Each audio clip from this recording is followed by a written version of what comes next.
everyone, હું છું ખ્યાતિ દલાલ. I'm working with 94.3 My FM as a voice over artist. અને આ પેન્ડેમિક જો બહુ જલ્દી નોર્મલ થઈ જાય તો જલ્દીથી તમે મારો શો સાંભળશો બપોરે 12 થી 4 only on 94.3 My FM પર.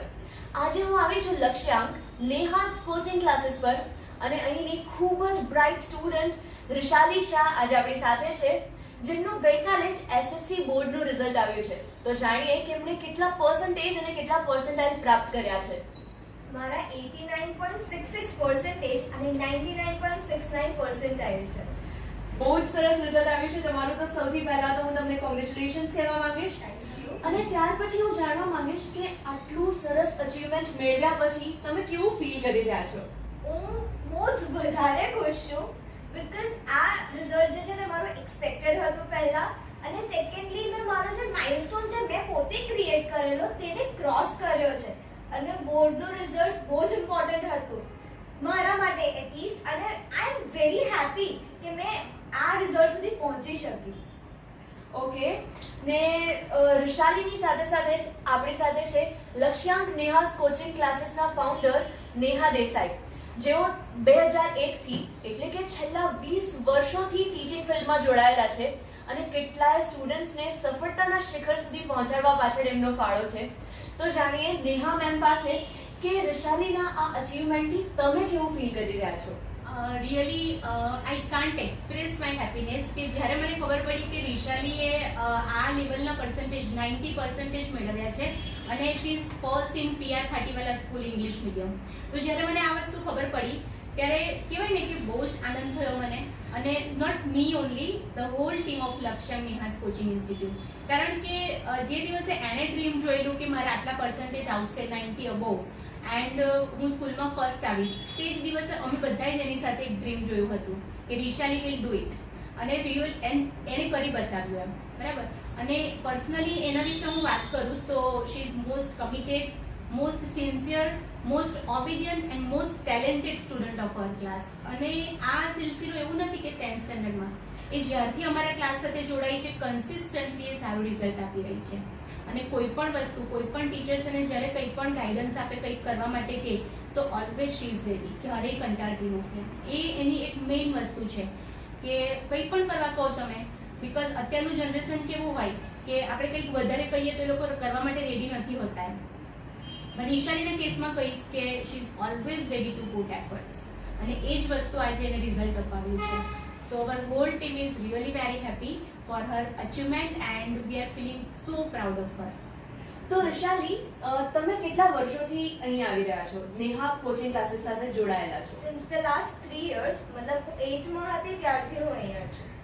ઓકે, તો હવે હું તમને પૂછવા માંગીશ કે બોર્ડમાં આટલા સારા માર્ક લાવવા એટલે ઇઝી વાત નથી, તો એની પાછળ ઘણી બધી મહેનત પણ તમે કરી હશે. તો તમે જણાવશો કે તમે કેટલી મહેનત કરી, કેવી રીતે કરી, જેનાથી તમે આ લેવલ, આ અચીવમેન્ટ સુધી પહોંચી શક્યા છો? Like 10th is not about just 1 year. તમારે 8th થી જ એને પ્રિપેરેશન કરવી પડે. એ 3 વર્ષ તમે તમારા બેઝિક્સ પર વર્ક કરો તો જ તમને 10th માં એટલું ડિફિકલ્ટ નહીં લાગે.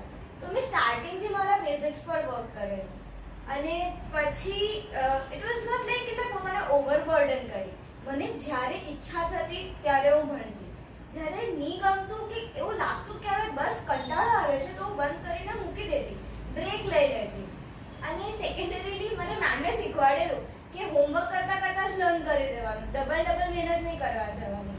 તો એ એક એડવાન્ટેજ મારા માટે થયો કે મને એક ટ્રીક આવડી ગઈ.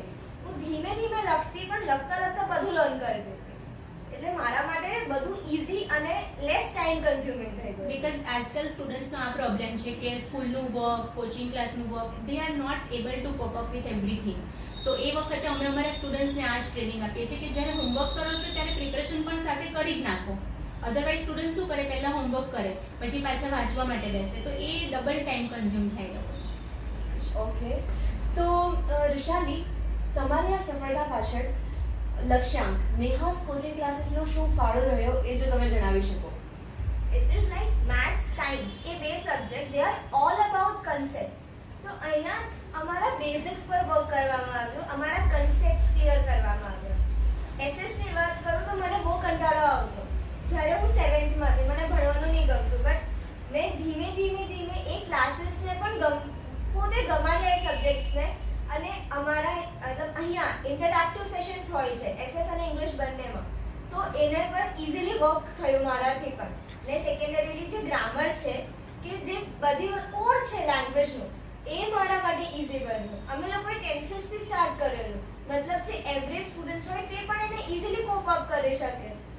તો અને મેઇનલી હું નર્વસ થઈ જાઉં, બહુ જલ્દી નર્વસ થઈ જાઉં. મોટિવેશનલ ક્લાસીસ, માસ્ટર ક્લાસીસે મારી નર્વસનેસને દૂર કરવામાં મારી હેલ્પ કરી. અને મને યાદ છે કે ટ્રિક્સ અમને ઇઝી મળતી હતી કે જેનાથી અમે લર્ન કરી લેતા. અને એક ઇન્સિડન્ટની વાત કરીએ તો હું આઈ થિંક ડિસેમ્બરની વાત છે, હું એકદમ નર્વસ થઈને બેસી રહેલી હતી, ચૂપચાપ કંઈ બોલતી નહીં હતી અને મેમે મને બોલાવી. બધી જ પ્રિપરેશન હોવા છતાં, બધી જ preparation, syllabus complete, paper writing practice ચાલુ, but she was feeling nervous. મેમે મને બોલાવી. પહેલા તો ડરી ગઈ કે મને લાગે છે કે મારા માર્ક્સ કોઈ પેપરમાં ગડબડ થઈ ગયા છે. હું આવી તો મેમે મને એટલું જ પૂછ્યું કે નર્વસ કેમ છે. મેં મેમને કીધું કે મેમ મેં એક્સપેક્ટેશન હાઈ રાખી છે, મહેનત પણ કરું છું, પણ ડર લાગે છે. અને તે ટાઈમ પર આઈ થિંક મેન અને મેમ અમે બંને સાથે જ એક ડ્રીમ જોયેલું કે હું સ્કૂલ ટોપ કરીશ. અને આઈ થિંક આજે મેં એ પોઝિશન પર પહોંચી ગઈ છું. અને I am very happy because of that. આજ રિશાલી ઓલમોસ્ટ આજ ઓફિસમાં આપણે બેઠા હતા, અહીંયા જ બેઠા હતા. And she was nervous. ત્યારે મેં એ જ કીધું કે તું આજથી એક ડ્રીમ જો કે હું સ્કૂલમાં ફર્સ્ટ આવીશ. Yes, I am first in my school and really she did it. Yeah, that's great to hear. Yes. Ma'am, next question હું તમને પૂછવા માંગીશ કે સ્ટુડન્ટ્સને એમના અચીવમેન્ટ મેળવવા માટે તમે ને તમારી ટીમ કઈ રીતે એમને સપોર્ટ કરો છો, કઈ રીતે એમની પાછળ મહેનત કરો છો? યસ. તો મેઇન જો એક તો પહેલી વસ્તુ એ છે કે કોઈ પણ બાળક જ્યારે કોઈ એક્સેલન્સ મેળવે છે ને ત્યારે એમાં એની પોતાની જ પહેલાં તો મહેનત હોય, નો ડાઉટ. પણ એને પ્રોપર ગાઈડલાઇન્સ જોઈએ, પ્રોપર સબ્જેક્ટ કન્ટેન્ટ જે ડિલિવર થવું જોઈએ એ જોઈએ. તો એના માટે હું મારા ટીમમાં ક્યારેય કોમ્પ્રોમાઇઝ નથી કરતી. દરેક સબ્જેક્ટના, કોઈ સબસિડરી સબ્જેક્ટથી લઈને મેઇન સબ્જેક્ટ, બધા જ સબ્જેક્ટ ટીચર્સ અમારા એક્સપિરિયન્સ અને ક્વોલિફાઈડ છે. બિકોઝ બચ્ચાઓ સાથે હું કોઈ કોમ્પ્રોમાઇઝ એમાં નહીં કરી શકું.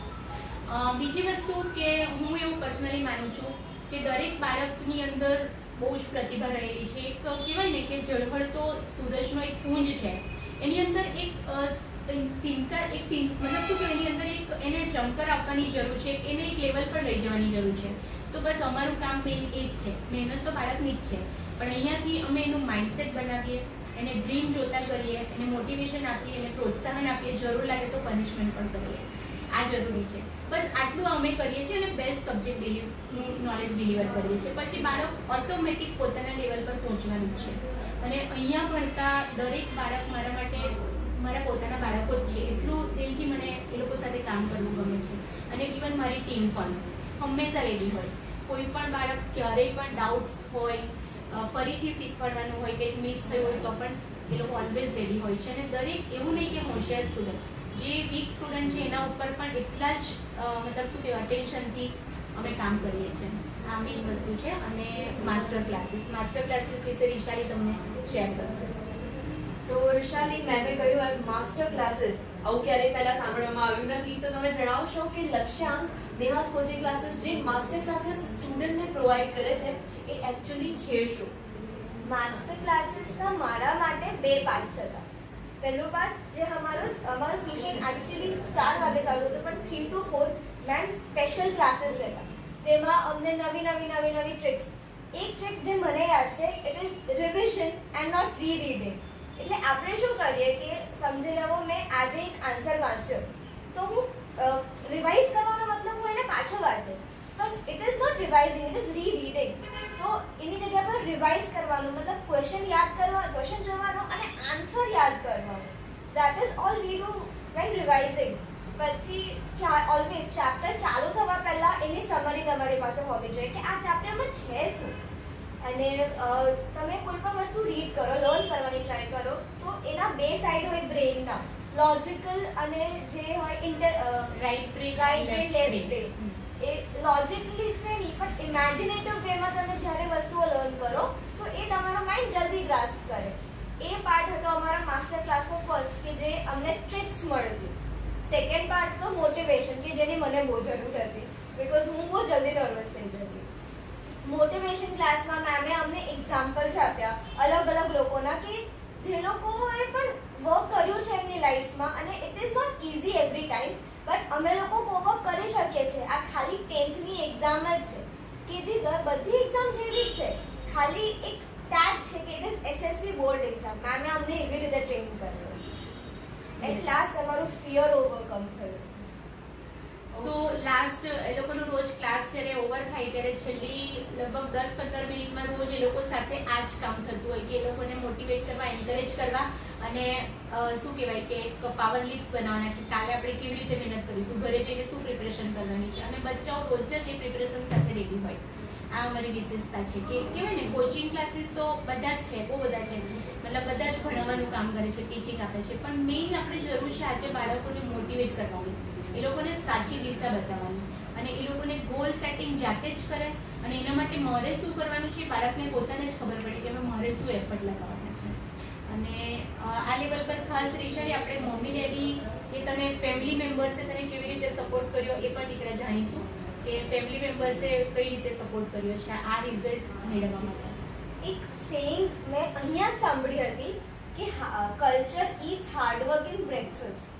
આ સેઇંગ અહીંયા જ અમે લોકોએ પહેલી વખત સાંભળેલી.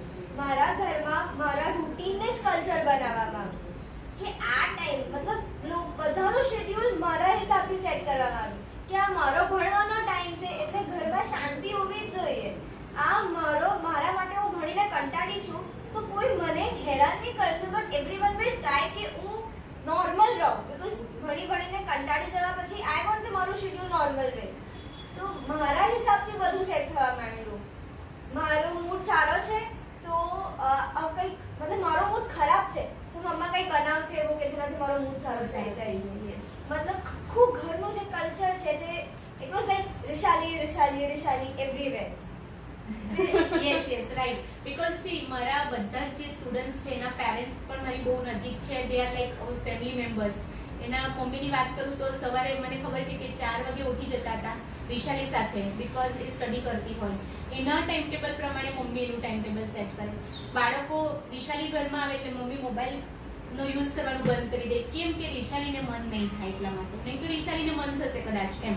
તો એટલું ડેડિકેશન એના પેરેન્ટ્સનું પણ રહ્યું છે જે કહેવાય ને કે મેં તમને કહું તેમ they are like our family members. તો એ લોકોના રૂટીનથી પણ અમે ખબર છે કે એ લોકોનું શું રૂટીન હતું તો એમનો પણ ખૂબ જ સરસ ફાળો રહ્યો છે એના રિઝલ્ટ પાછળ. તો હવે રિશાલીના પેરેન્ટ્સ પાસે જ જાણીએ કે એમને કેવું ફીલ થઈ રહ્યું છે. Yes of course.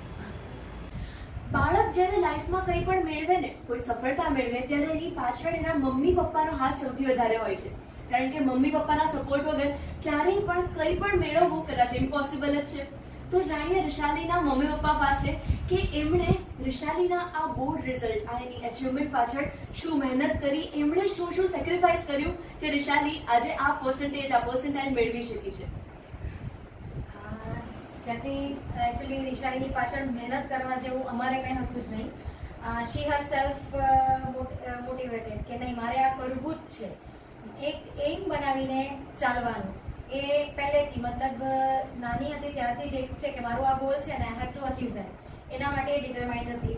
પ્લસ 8th સ્ટાન્ડર્ડથી મેં નેહાઝમાં મૂકી અને ત્યારથી નેહા મેડમનું જે એકદમ સિસ્ટમેટિક કે આવી રીતે આ પ્રિપેરેશન આટલા વખતમાં આ પતી જવું જોઈએ એટલે એ 10th ની મહેનત જે હતી ને એ 8મા ધોરણથી જ એમણે શરૂ કરાવી દીધેલી એમ કહેતો ચાલે. એટલે મૂળિયા ત્યાંથી જ સ્ટ્રોંગ બનવા માંડેલા. તો મારે કંઈ એટલું બધું વધારે કરવું નથી પડ્યું. એણે એની જાતે ખૂબ મહેનત કરી છે. હા, આખું વર્ષ એણે કોઈ પણ જાતનું સોશિયલ બધું જ મૂકી દીધું હતું. ક્યાંય પણ કોઈ પણ મેરેજ ફંક્શન અટેન્ડ કરવાના કે બધું જ નહીં. મારા ઘરમાં 2 મેરેજ હતા. એ ફક્ત એના ભાઈના મેરેજમાં 2 કલાક માટે આવી. She was so excited. લંડનથી અહીંયા આવ્યા હતા મેરેજ માટે અને ખાલી 2 કલાક અટેન્ડ કરીને તરત જ બધાને મળીને પાછી નીકળી ગઈ કારણ કે એણે મેથ્સનો ક્લાસ અટેન્ડ કરવાનો હતો તે દિવસે ટ્યુશનમાં એટલા માટે. એન્ડ એની પોતાની જ મહેનત એટલી બધી હતી અને એકદમ પરફેક્ટ ગાઈડન્સ જે મળ્યું તેનાથી જ આજે રિઝલ્ટ એટલું સારું આવ્યું. તો હવે તમે જણાવશો કે તમે ફીલ કેવું કરી રહ્યા છો જ્યારે એનું બોર્ડનું રિઝલ્ટ આટલું સરસ આવ્યું અને સ્કૂલમાં ટોપ કર્યું ત્યારે એઝ અ પેરેન્ટ્સ તમે શું ફીલ કરી રહ્યા છો? Feeling like at the top. એકદમ ખુશ. અને રિશાલીના પપ્પા? અને એવું લાગ્યું કે સ્વર્ગ કદાચ ધરતી પર આવ્યું છે. હા. તો છેલ્લા 3 વર્ષોથી તમારી દીકરી લક્ષ્યાંક નેહાસ કોચિંગ ક્લાસીસ સાથે જોડાયેલી છે, તો તમારો અનુભવ કેવો રહ્યો as a parents? Neha ma'am completely મતલબ વીકલી ટેસ્ટ થાય તેમાં જે પણ કંઈ રિપોર્ટ્સ આવે એ લોકોના પર્સનલી મતલબ સપોઝ ક્યાંક એમને લાગે કે અહીંયા એ સારું કરી શકતી હતી અને એણે નથી કર્યું તો એ રિપોર્ટ એને તો કે પણ સીધા મારી સાથે પણ એ સંપર્કમાં રહે, કેવી રીતે શું કરવાનું છે, એ લોકોની ડેલી ડાયરી બનાવવાની, એ લોકોને મોટિવેશન કરવાનું કે થોડું ઘણું પણ બાળક નર્વસ નહીં થાય એ જોવાનું કદાચ અમારા કરતાં વધારે એ લોકોએ કામ કર્યું છે. ઘણા બધા એવા મોટિવેશનલ એમણે ક્લાસીસ પણ લીધા છે કે જેનાથી બચ્ચું સપોઝ એવું માને કે ના હું કદાચ 80 પર સ્ટોપ થઈ જઈશ તો તે પણ આજે 86-87 પર તો ગયા જ છે.